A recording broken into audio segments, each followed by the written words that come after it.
got a firm grip on fourth place in Group C. The scalp of Saudi Arabia here, now the scalp of Bahrain. Timnas Indonesia beserta sang pelatih Patrick Kluivert dalam waktu dekat ini akan melakoni duel sengit di laga persahabatan bertajuk FIFA Matchday 2025 ini. Seperti yang kita ketahui bahwa pasukan Merah Putih ditantang Timnas Kuwait di 5 September dan ditantang Timnas Lebanon di 8 September 2025 ini. Tentunya hal tersebut akan menjadi tantangan tersendiri bagi sang pelatih beserta para pemain. Selain bermain di kandang sendiri, Timnas Indonesia juga dituntut untuk meraih kemenangan penuh agar bisa memperbaiki ranking FIFA dunia.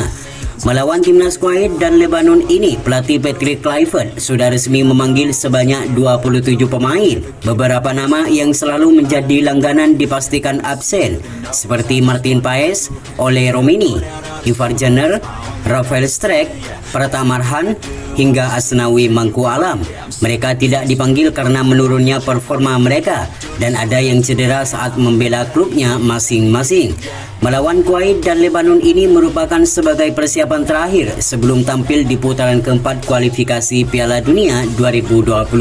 Ini menjadi kesempatan bagi pelatih Patrick Kluivert untuk menata ulang skuad terbaiknya sebelum bertarung di putaran keempat melawan Irak dan melawan Arab Saudi.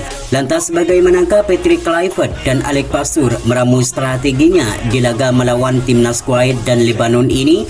Dan berikut ini merupakan potensial starting line up Timnas Indonesia senior di laga persahabatan bertajuk FIFA Matchday melawan Kuwait dan Lebanon di awal September 2025 ini.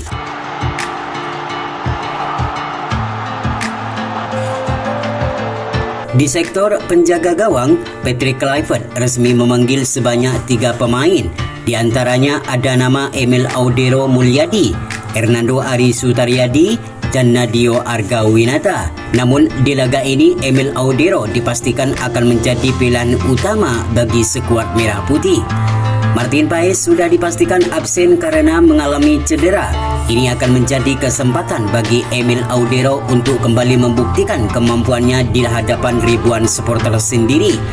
Emil Audero merupakan pemain yang kenyang akan pengalaman di kompetisi benua Eropa. Berbagai klub raksasa seperti Inter Milan, Juventus, hingga Como 1907 pernah dilabuhi oleh pemain keturunan Mataram itu. Selain mempunyai refleks yang sangat baik, Emil Audero juga mempunyai ketenangan serta keberanian dalam mengantisipasi berbagai tendangan keras dari lawan. Dengan mempunyai tinggi badan yakni 192, Emil Audero juga diunggulkan ketika melakoni duel-duel udara. Maka tak heran jika pemain berumur 28 tahun ini akan menjadi pilihan utama bagi Patrick Kluivert melawan Lebanon dan melawan Kuwait nanti.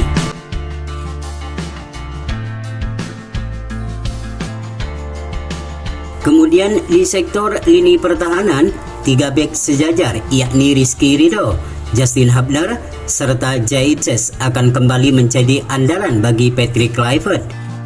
Seperti yang kita ketahui, trio Jaitzes, Justin Hubner, serta Rizky Ridho merupakan trio terbaik yang dimiliki Timnas Indonesia saat ini.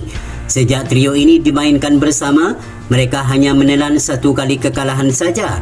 Itu pun saat melawan Timnas Jepang yang merupakan tim terkuat di Asia. Selebihnya mereka ketika bermain bersama belum terkalahkan. Namun ketika dari salah satu mereka ada yang absen, kekokohan di lini pertahanan Garuda seakan rapuh seperti kehilangan arah. Adapun untuk nama-nama seperti Elkan Bagot, Miss Hilger, serta Jordi Amat, mereka bisa menunggu di bangku cadangan. Sementara di sektor fullback kanan dan fullback kiri, 2 sosok petarung yakni Calvin Verdong dan Kevin Dix akan tetap kembali menjadi andalan bagi Patrick Kluivert. Duet Calvin Verdong dan Kevin Dix merupakan duet terbaik yang dimiliki Timnas Indonesia di sisi fullback kanan dan kiri. Kedua pemain ini mempunyai keberanian dan ketenangan dalam mengambil keputusan. Kevin Dix mempunyai fisik yang kuat serta mempunyai banyak pengalaman ketika bermain di berbagai klub Eropa.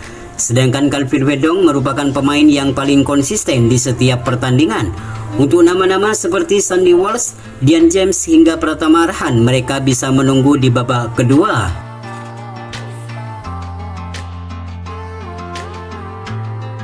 Kemudian di sektor lini tengah, dua nama yakni Joy Pelupesi dan Tom Haye akan menjadi otak permainan Garuda di sektor lini tengah. Tom Haye akan menjadi kreator serangan dan memberikan umpan yang manis kepada pemain Garuda yang berada di lini serang. Sedangkan Joy Pelupesi akan menjadi gelandang bertahan yang siap menjegal para pemain lawan sebelum masuk ke pertahanan Garuda.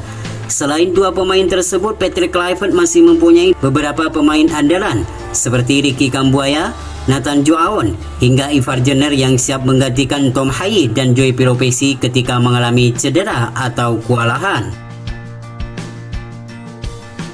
Sementara di sektor lini serang, tiga nama yakni Marcelino Ferdinand, Ragnar Oratmangon, dan Ramadan Sananta akan menjadi andalan bagi Patrick Kluivert di laga nanti.